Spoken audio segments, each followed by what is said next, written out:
तो श्री कृष्ण ने शरद पूनम की रात खोजी।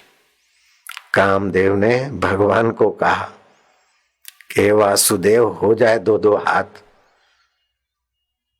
बड़े बड़े ऋषियों को, मुनियों को, तपस्वियों को, ब्रह्मचारियों को मैं हरा चुका हूं, आपके साथ भी मुझे खिलवाड़ करना है।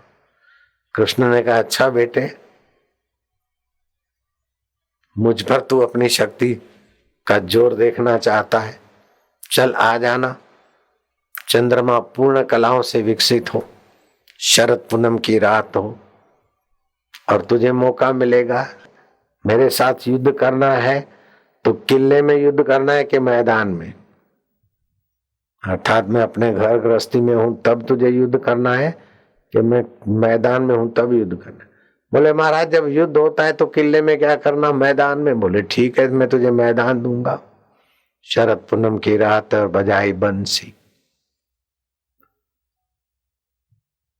क्लीम बीज मंत्र फूंका। ये बीज मंत्र बड़ा प्रभावशाली होता है।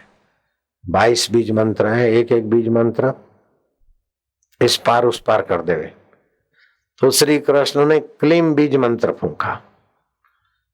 है तो सबके सार और अधिष्ठान, लेकिन जब कुछ करना होता है ना तो सबके अधिष्ठान सार, सबके सहारे भगवान है, लेकिन भगवान को कुछ करना होता है ना तो राधा जी का सहारा ढूंढते। राधे राधे बोले चल देवी तू आगे आगे, कहीं तुझे ऐसा न लगे कि गोपिकाओं में उलझ गए, फंस गए, तू भी साथ में रहो राधे। युद्ध करना है। काम बेटे को जरा हो गया है कि मैं ऐसा विजेता हूं तो आज उसके साथ दो दो हाथ होने हैं। चल राधे तू भी बंसी बजे। राधे रानी, राधे रानी जहां है भगवान की आह्लादनी शक्ति माया है। राधा जी के विषय में तो मैंने कई घटनाएं सुनी।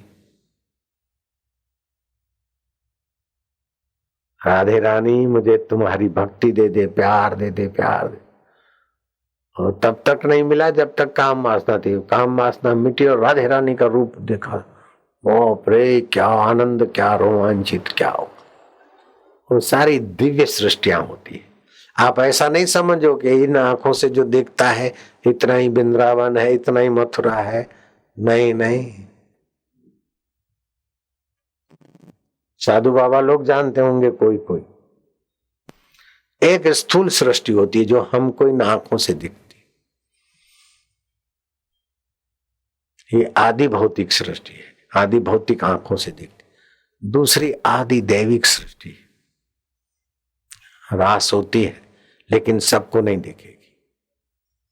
जो अधिकारी होंगे, तीसरा नेत्र जिनका विकसित होगा, गिरनार की जोगिनियां, गिरनार के जोगी, गिरनार के अदृश्य व्यक्ति, हिमालय में अदृश्य व्यक्ति, हिमालय में अलग सृष्टि, जो वो इन आंखों से नहीं दिखती। ये बात योग वशिष्ठ महारामायण में भी आती है कि अपनी इस सृष्टि में भी और अंदर सृष्टि है।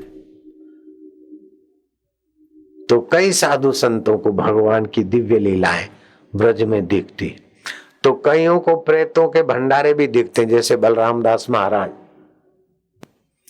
तो यहाँ प्रेतों की भी सृष्टि है, प्रेत भी घूमते वृंदावन में, मथुरा में, क्योंकि पाप कर्म किए, मुफ्त का खाया, ध्यान भजन किया नहीं, तो मरने के बाद नरक तो गए नहीं, तो इधर ही बेचारे घूमते रहते।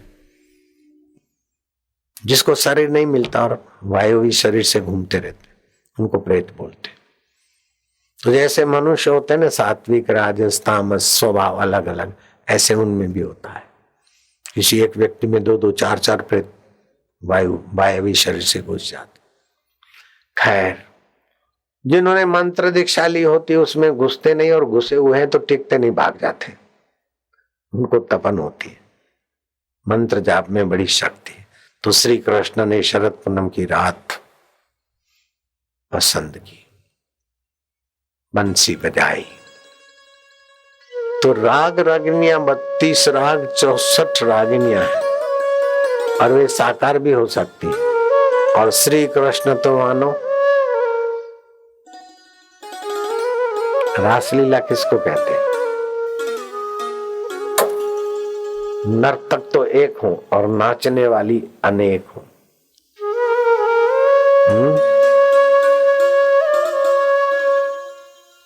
उसे रासलीला कहते हैं।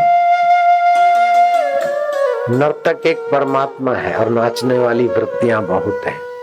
आपके जीवन में भी रासलीला आ जाए, लेकिन कृष्ण की नहीं। नर्तक अपने स्वरूप में अपनी महिमा में रहे और नाचने वाली नाचते नाचते नर्तक में खो जाए और नर्तक को खोजने लग जाए और नर्तक उन्हीं के बीच में उन्हीं के वेश में छुप जाए।